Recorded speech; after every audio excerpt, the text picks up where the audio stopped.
New details tonight in a deadly domestic violence incident. A pregnant woman is dead after she was assaulted this morning at a home on the west side of Columbus. Tonight we are learning more about this suspect's violent past. She thought the baby would change him. That's what 19-year-old Brooke Devinney told herself every time Devin put his hands on her, every time he threatened her, every time he made her scared. She was 14 weeks pregnant with a boy she'd already named Aiden. Already looking at cribs, already planning their future. And she convinced herself that once Devin became a father, he'd be different, better. The violence would stop, the threats would stop, the fear would stop. But Devin didn't want to change. And on June 16th, 2024, he proved it. Welcome to Behind Dark Crime. This is where we tell the stories they wanted forgotten. Domestic violence, relationship murders, cases that went cold while families still wait for answers. Raw truth, no filter. If you're about that truth, subscribe and lock in with us. Now, let's get into today's case. Brooke was 19 years old, young, full of life. People who knew her described her as outgoing, brave, and compassionate. She had dimples when she smiled. She loved her family's dog, Zeus. She was passionate about nail art, had gotten really good at it after finishing school. Her friends said she was the life of the party. When Brooke was around, everybody had a good time.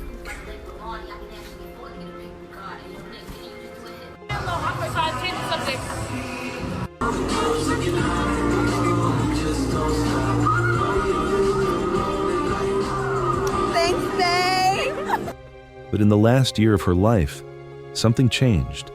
Brooke got into a relationship with a man named Devin Blair, and that relationship, it was toxic from the jump. On again, off again, volatile, dangerous. Devin was 23 years old, 4 years older than Brooke, and he had a temper, a violent one, the kind that escalates, the kind that gets worse every time. And Brooke, she was caught in that cycle, trying to make it work, hoping he'd change, hoping the good times would last. They didn't. By the time Brooke got pregnant in early 2024, she was already deep in an abusive relationship. And she knew it, her family knew it, the police knew it, the courts knew it, but nobody could protect her. Not really. Because the system that's supposed to keep victims safe, it failed her at every single level.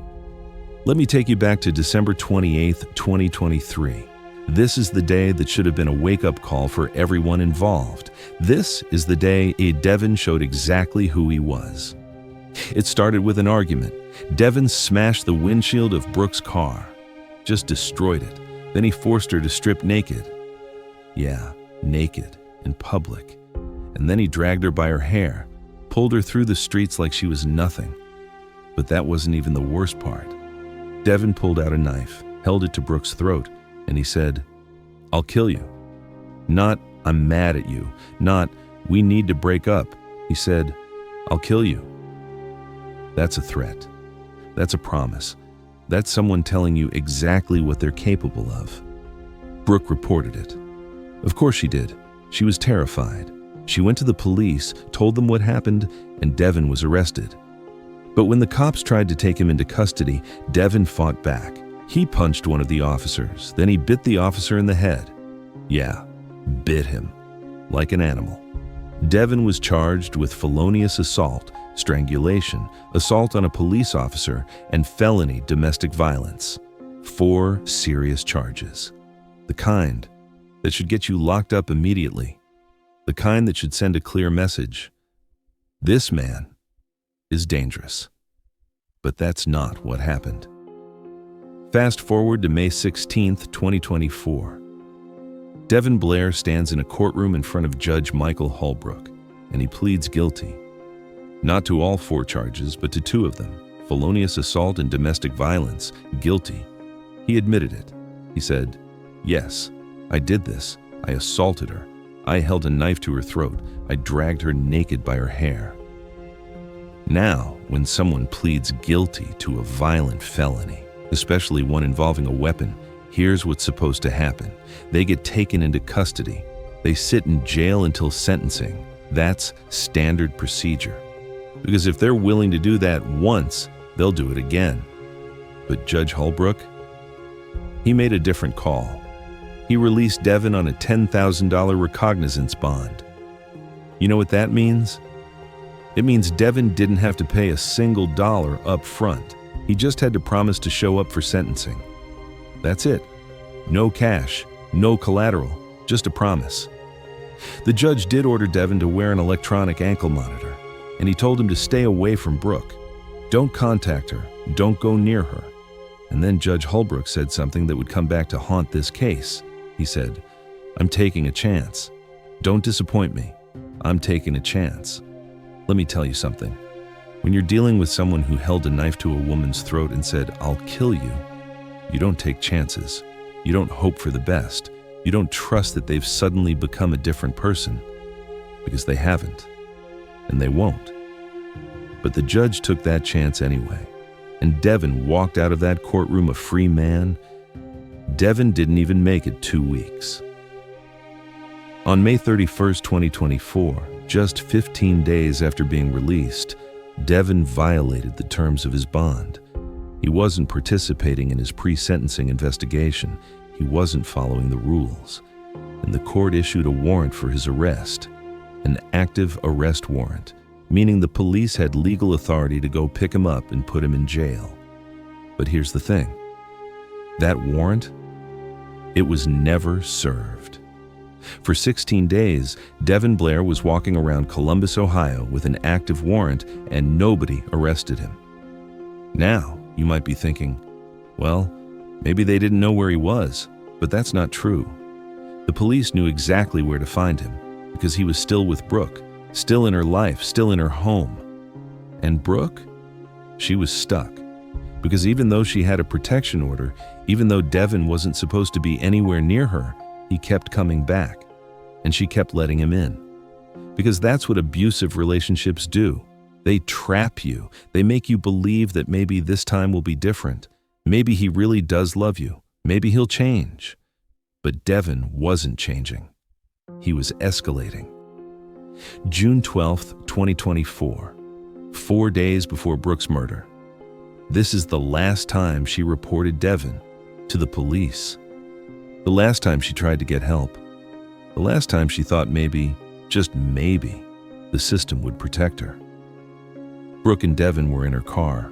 They were arguing. About what? About breaking up. Brooke wanted out. She was done. She was pregnant, she was scared, and she wanted this man out of her life. But Devin didn't want to let her go. They were driving on Interstate 270 when the argument got heated. Brooke tried to take the exit toward her parents' house. She was trying to get away from him, get somewhere safe. Devin punched her in the face, then he punched her in the eye. Then he hit her multiple times in the back of the head, and while he was beating her, he picked up a can of car cleaner, held it up, and threatened to bash her head in with it. Then he said it again. The same thing he said in December. "I'll kill you." Brooke managed to get away. She went straight to the police station, reported what happened, told them about the punches, the threats, everything. She was doing exactly what she was supposed to do. She was asking for help. And the police? They took her report, documented it. But Devin already had an active warrant. They should have gone and picked him up right then. Should have locked him up immediately. They didn't. 4 days later, Brooke was dead. In the weeks leading up to her death, Brooke was texting her mom. Normal stuff, you know? "I love you. Let's get milkshakes." The kind of texts you send when you're just checking in with your mama. But there were other texts too, darker ones. Texts about the abuse. Texts about a previous miscarriage she'd had, probably from one of Devin's beatings. Texts about how scared she was. And then, after Brooke filed that police report and requested a protection order, she sent her mom the text that would become her epitaph. She said, "Mom, once he finds out what I did, he's going to kill me, Mom." She filed a police report and a protection order. She said, "Mom, once he finds out what I did, he's going to kill me, Mom." And then he did. Her mama knew. Brooke knew. They both knew that filing that report was going to set Devin off, that he'd come for her, that he wouldn't let it go. And Brooke was right, because Devin found out, and he did exactly what she predicted. Let's count them. Let's go through every single way the system failed Brooke Devinney. Failure number 1. Judge Holbrook released a violent offender on a recognizance bond after he pleaded guilty to holding a knife to his girlfriend's throat. No money required, just trust. Failure. Number 2, Devin violated his bond within 15 days. A warrant was issued, and then nothing. For 16 days, that warrant sat there, unserved, while Devin was free to do whatever he wanted. Failure number 3. Brooke reported Devin again on June 12th, told police he'd beaten her and threatened to kill her, and nobody arrested him, even though he had an active warrant. Failure number 4. The ankle monitor. Devin claimed it got knocked off. The judge later pointed out that the amount of force it would take to accidentally knock off an ankle monitor would have broken Devin's leg, so either he cut it off or he's lying. Either way, there was no monitor, no tracking, no accountability. Failure number 5. The protection order. Brooke had one. It didn't matter, because if the police don't enforce it, it's just a piece of paper. 5 failures, 5 chances to stop Devin Blair, and every single time the system said, "Nah, we're good," and Brooke paid for it with her life. Let's talk about Devin for a minute, because it's easy to look at this case and think, well, he was just a bad guy. What can you do? But Devin wasn't just a bad guy. He was a documented repeat violent offender. This wasn't a one-time thing. This wasn't a mistake. This was a pattern. December 2023. Knife to Brooke's throat, naked in the streets, punching and biting a cop. May 2024. Pleads guilty, walks free. June 2024. Beats her in a car, threatens to kill her, still free. And through all of this, Devin is 23 years old, young, strong, angry, and convinced that Brooke belongs to him, that he can do whatever he wants to her and nobody's going to stop him. And you know what? He was right. Because nobody did stop him. Not the judge, not the police, not the ankle monitor, not the protection order, nobody. And on June 16th, 2024, Devin Blair made good on his promise. He killed her. It's early morning, 7:28 a.m. Someone sends a 911 text. They heard screams coming from a house on Parkwick Drive on the west side of Columbus. When police arrive, they see a man running from the house. It's Devin, and he's running because he knows what he just did. Officers chase him, but he's fast. He gets away, for now. Inside the house, they find Brooke. She's 19 years old, 14 weeks pregnant, and she's lying there, unresponsive. Blunt force trauma. He beat her so badly that her body couldn't take it anymore. Paramedics rush her to the hospital, but it's too late. At 8:45 a.m., Brooke Devinney is pronounced dead. Her baby, Aiden, the boy she was going to name Aiden, he dies too. And Devin? He's on the run, with an active arrest warrant that's been sitting unserved for 16 days. When police arrived at Brooke's house on June 16th at 7:28 in the morning, they knew exactly who they were looking for. Devin Blair, 23 years old, and he already had an active felony warrant. The officers on scene were communicating about it right away. One officer says, "He's got a felony warrant. It's essentially part of what we're doing." Another officer confirms the address, 460 Weintrasse.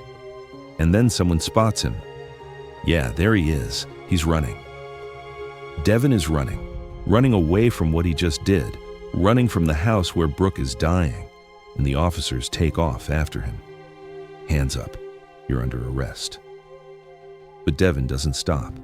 He keeps running, and while some officers are chasing him through the neighborhood, others are going inside Brooke's house. And what they find? It's bad, real bad. One officer radios in. "I think he's back at the house, got some screaming inside." There's someone else in the house, Brooke's sister. She's hysterical. She's just found her sister, and she's screaming for help. An officer asks, "Where's your sister? Is he inside?" "No, he dipped." "Where's your sister?" She's upstairs. Upstairs to the left. That's where they find Brooke. Upstairs, unresponsive, beaten so badly that there's nothing they can do except call for medics and hope. But deep down, they already know. This is bad. This is probably fatal. And Devin? He's still running. The manhunt for Devin Blair goes on for hours. Officers are searching the neighborhood. They've got K-9 units. They're checking every house, every yard, every possible hiding spot. And then they get a tip. Someone saw him near a vacant church. It's not far from Brooke's house, less than 2 miles away. Officers converge on the location. They enter the church carefully. It's empty, abandoned, dark, the kind of place where someone could hide for days if they wanted to. One officer calls out, "Columbus Police, if you're here, sound off." Nothing. They start clearing rooms, checking hallways, looking in closets, behind doors, anywhere someone could be hiding. "Thomas, please, if you're in here, sound off." Still nothing. They keep moving through the building. It's tense, because they know Devin is dangerous. They know he just killed someone, and they know he's already assaulted police officers before. Then, one officer spots something. Movement, outside, near the building. "Get down. Get on the ground, hands behind your back." They've got him. Devin Blair, found hiding outside the vacant church. And now he's going into custody. Whether he likes it or not, Devin doesn't go quietly. Of course he doesn't. When officers try to cuff him, he starts resisting, pulling away, yelling, "Stop, let me get my..." "We'll deal with that later." The officers are not playing games. They've been chasing this man for hours. They know what he did. And they're not about to let him make this harder than it needs to be. Get on the ground! Hands behind your back! The footage shows Blair hitting his head against the cruiser. Hey, stop. Stop. He then tries to talk his way out. Bro, I'm cool. Let me go, bro. No. You're the one that did it. Let me go, bro. Let me go, bro. Let me go, bro. But they're not letting him go. They're getting him into custody. And Devin, he's making threats. "You racist." The officer responds calmly. "Yeah, I'm racist. That's what he's being charged for sure." Devin's trying everything, playing the race card, threatening, resisting. But it's not working. The officers have him, and they're not letting go. You want to slam your head and be stupid? That's what happens. Because Devin is banging his head against the patrol car, trying to hurt himself, trying to make a scene, and the officers are warning him, "Keep it up and you're going to get restrained even more." You want to do stupid stuff? You get a hobble and we'll put him on his side. I'll get on my side my damn self. Ain't no one listening to you right now, guy. They give Devin a choice. Cooperate or get strapped to a stretcher. His choice. This can go two ways. You can go on a stretcher and we can strap you down, or you can be a man and sit back here. It's your choice. Which one's it going to be? Devin doesn't answer, just keeps talking, making it difficult. You going to be a man or you need to go on a stretcher? Yes or no question. Still no answer. Yes or no? The officers are done waiting. He won't make a decision. We're going to put you on a stretcher. They stand him up, try to get him moving, but Devin's still resisting. Start walking! Use your feet! Stand up! Devin's making them work for it. Y'all going to work for it. I don't want to be on the stretcher. I want to make it easy for y'all. Oh, so we're going to work? We'll strap you to the stretcher then. And that's exactly what they do. They strap Devin Blair to a stretcher and load him into the ambulance because he refused to cooperate, refused to walk, refused to do anything except make their job harder. But they got him. And now he's on his way to the Franklin County Jail. 2 days after Brooke's murder, Devin Blair appears in court for his arraignment. This is where he's supposed to hear the charges against him, where he's supposed to sit quietly and let the legal process unfold. But Devin, he's got other plans. The hearing starts. Judge Jim O'Grady is presiding, and before the judge can even get through the formalities, Devin interrupts. Shut the fuck up and give me a bond. The whole courtroom freezes. You don't talk to a judge like that. Ever. But Devin doesn't care. Say, okay, granted. Get me the fuck out of here. The prosecutor is trying to continue, reading the charges, explaining that Brooke died as a result of her injuries. Devin interrupts again. "I'll smack you when I get out of here." He's threatening the prosecutor in open court, in front of a judge with officers standing right there. Judge O'Grady tries to restore order. "Please be quiet." Devin's response? "Shut the fuck up. Should have never brought me down here. I ain't want to come. You forced me down here and I don't give a fuck. Shut up." It's chaos, complete disrespect for the court, for the process, for the fact that he just killed someone. Judge O'Grady initially sets Devin's bond at $11 million. $11 million. That's how seriously the court is taking this. But later, that bond gets revoked entirely, meaning Devin's not getting out, period. He's staying in jail until trial. And honestly, that's exactly where he belongs. Devin Blair's charged with murder, but it's not just one count, it's two. One for Brooke, one for baby Aiden. See, in Ohio, when you kill a pregnant woman, you can be charged separately for the death of the unborn child. Because that baby, that was a life too. Life that Devin took before it even had a chance to begin. Danger to society. Clearly, he's going to do what he does. We went through the psych with him the first hearing. In the first case, he was found competent. I'm worried that he's a danger, that he can go out and just do whatever witnesses are, that he could do retaliation against them. He's also facing charges related to the prior assaults, the December incident, the June 12th incident, all of it piling up, all of it coming due. And Devin? He's sitting in a jail cell, waiting to see what happens next, but unlike Brooke, he's alive. He gets to wake up every day. He gets to eat. He gets to breathe. He gets a future. Brooke doesn't. Aiden doesn't, because Devin took that from them. After Devin's arrest, investigators start piecing together exactly what happened that morning, and what they find confirms what everyone already suspected. This was domestic violence. This was a pattern. This was the inevitable conclusion of a relationship that had been violent from the start.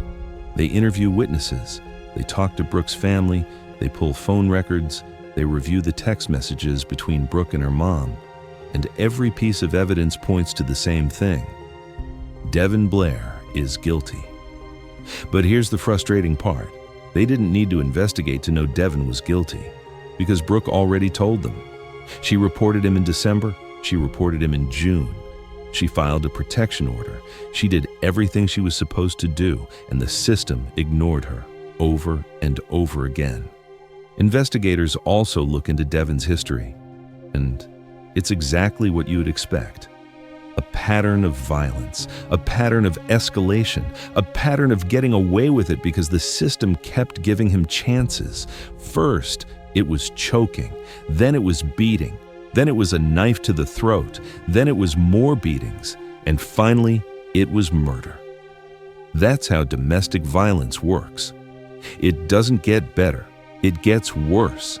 And if you don't stop it early, it ends like this. In the days after Brooke's death, her mother, Brooke Devinney, spoke to reporters, and her message was clear. The system failed her daughter. He took our baby from us. Brooke's mom wishing she could hold her only daughter in her arms. And domestic violence is not something that any parent should have to go through. She has a message to the Franklin County legal system. At the system, they have to stop letting these guys out. Because if the system can't fight for these women, what do they have? Who's going to be there for them? This should not have happened. We should not have to go through this. We should not be here.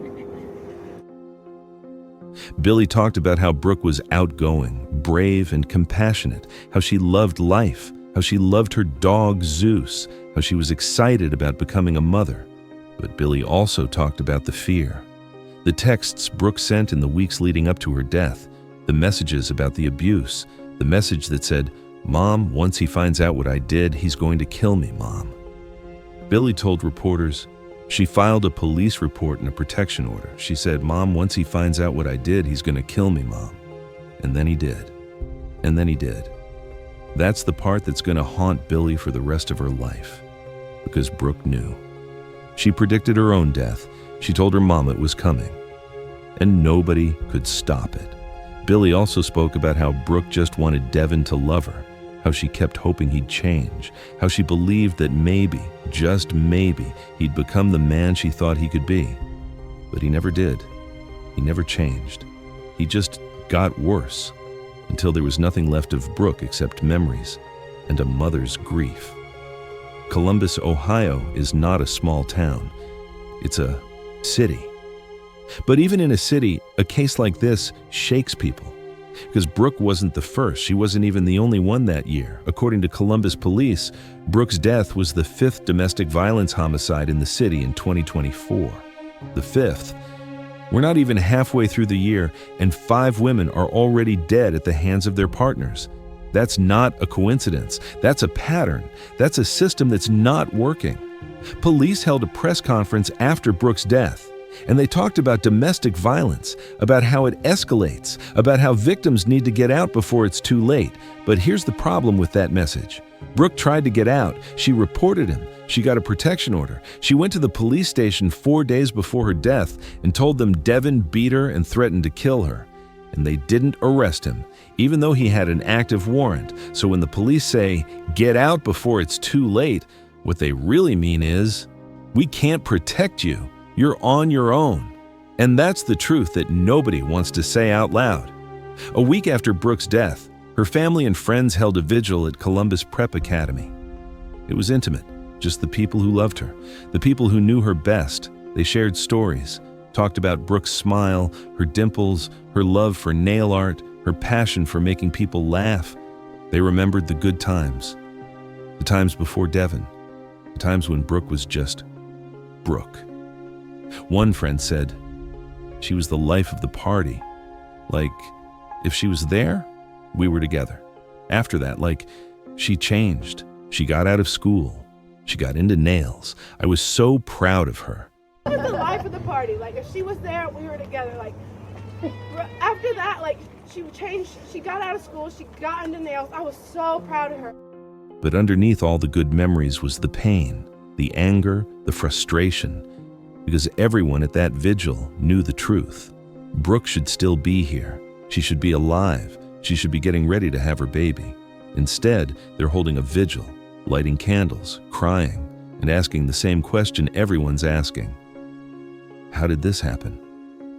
In the weeks after Brooke's death, people started asking questions, tough questions, questions that needed answers. Why was Devin released on a recognizance bond after pleading guilty to a violent felony? Why was the warrant issued on May 31st never served? Why didn't police arrest Devin on June 12th when Brooke reported him again? Why wasn't the ankle monitor working? Or if it was working, why didn't anyone notice when it got knocked off? These are reasonable questions, questions that deserve answers. But the system? It stayed quiet. Because admitting failure means admitting responsibility. And nobody wants to be responsible for Brooke's death. Judge Holbrook, the judge who released Devin on bond, he didn't comment publicly. He didn't explain his decision. He just stayed silent. The police department, they said they were looking for Devin, but they didn't explain why it took 16 days to find a man who was living with his girlfriend, a man whose address they had on file. The system failed Brooke Devinney, and then the system refused to take responsibility for it. After Devin's arrest in June 2024, the case moved through the legal system. But it wasn't fast. It never is. Brooke's family had to wait for arraignments, wait for hearings, wait for a trial date, all while grieving the loss of their daughter and grandson. And during that wait, they had to live with the knowledge that this could have been prevented, that if just one person in the system had done their job differently, Brooke might still be alive. But they couldn't change the past. All they could do was push for justice in the present. And that meant making sure Devin Blair never walked free again. The prosecution built their case. It wasn't hard. They had everything they needed. Police reports from December, police reports from June, text messages between Brooke and her mom, witness statements, body camera footage, medical examiner reports showing the blunt force trauma that killed Brooke. They had a slam-dunk case. The only question was whether Devin would take it to trial or accept a plea deal. 1 year and 5 days after Brooke's murder, Devin Blair stood in a courtroom and made a decision. He decided not to go to trial. Instead, he entered a guilty plea. He pleaded guilty to 2 counts of involuntary manslaughter, 1 for Brooke, 1 for baby Aiden. He also pleaded guilty to 2 counts of felonious assault and 1 count of strangulation. 5 counts total, 5 admissions of guilt, 5 ways of saying, yes, I did this. Now, some people might look at that and think, wait, involuntary manslaughter? That sounds too light. He beat her to death. That's murder. And you're right, it is. But here's how the legal system works. Prosecutors and defense attorneys negotiate. They make deals. And sometimes, a guaranteed conviction on a lesser charge is better than risking a trial where anything could happen. In this case, the prosecution accepted Devin's guilty plea to involuntary manslaughter in exchange for him agreeing to a long prison sentence with no possibility of early release, meaning Devin can't apply for parole, can't ask to get out early. He's serving every single day of his sentence. And that sentence? 46 to 51 and a half years in prison, plus another 2 years for the prior assault from December. That means Devin Blair, who's 24 years old right now, won't be eligible for release until he's at least 70 years old, if he lives that long, which in prison is not a guarantee. So yeah, it's involuntary manslaughter on paper, but in reality, it's a life sentence. And that's what Brooke's family wanted. They wanted him locked up forever, and that's what they got. On the day of sentencing, the courtroom was packed. Brooke's family, her friends, supporters, people who wanted to see Devin face consequences for what he did. And then there was Billie Devinney, Brooke's mom, the woman who received those text messages, the woman who knew her daughter was in danger, the woman who tried everything she could to protect her. Billie was given the opportunity to deliver a victim impact statement. And what she said? It broke everyone in that courtroom. She stood up, held a stack of papers, text messages, the last conversation she had with her daughter, messages about love, about getting milkshakes, about everyday life, but also messages about the abuse, about the fear, about the growing sense that something terrible was going to happen. Billie read them out loud. Let the court hear Brooke's voice. Let them understand what she was going through in those final weeks. And then Billie said this. She only wanted him to love her in the way that she loved him. He took her life. He made a choice to take her life. He could have walked away, but he didn't. He chose to kill her. He chose to kill her. That's the part that's important, because Devin wants people to believe this was an accident, that he didn't mean for it to happen, that things just got out of hand. But that's a lie, because domestic violence is never an accident. It's a choice. Every punch is a choice. Every threat is a choice. Every time Devin put his hands on Brooke, he was making a choice. And on June 16th, 2024, he made the choice to kill her. Billie continued. She filed a police report and a protection order. She said, "Mom, once he finds out what I did, he's going to kill me, Mom." And then he did. He selfishly took her and my grandson away from me. My grandson, baby Aiden. The boy who never got to be born, the boy who never got to meet his grandma, the boy whose life was stolen before it even started. Billie also had words for the legal system. She said the system failed her daughter, that no matter how many years Devin spends in prison, it will never be enough. It won't bring Brooke back. It won't bring Aiden back. It won't undo the damage. And she's right. Justice in cases like this is hollow, because the person who deserves to be here isn't, and no prison sentence can fix that. After Billie spoke, Devin was given the opportunity to address the court, and what he said, it was pathetic. He cried, put on a whole show. And then he referred to Brooke as my friend and the love of my life. My friend. Like they were buddies, like he didn't beat her to death. He said, I think about that night every day and every night. I wish I could go back in time and just walk away. I wish I could just walk away. You know what, Devin? You could have walked away. In December, when you dragged her naked by her hair, you could have walked away. In June, when you beat her in her car, you could have walked away. On June 16th, when you went to her house, you could have walked away. But you didn't. Because walking away wasn't what you wanted. You wanted control. You wanted power. You wanted to make sure Brooke knew that you owned her. And when she tried to take that power back by filing a police report, you killed her for it. So no, Devin, we don't believe your apology. We don't believe your tears.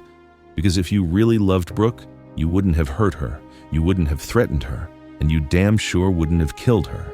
Judge delivers the sentence, 46 to 51.5 years for the manslaughter charges and assaults, plus 2 more years for the December incident. No early release, no parole applications. Devin Blair is led out of the courtroom in handcuffs, and this time, he's not coming back, he's going to prison for the rest of his life. Brooke's family watches him go, and there's no satisfaction, no relief, just emptiness. Because Brooke is still gone, Aiden is still gone, and nothing the court does can change that. But at least Devin won't hurt anyone else. At least he won't have the chance to do this to another woman.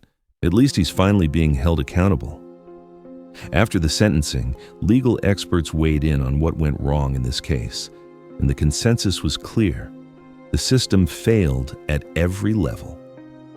Criminal defense attorney Joe Tamburino broke it down.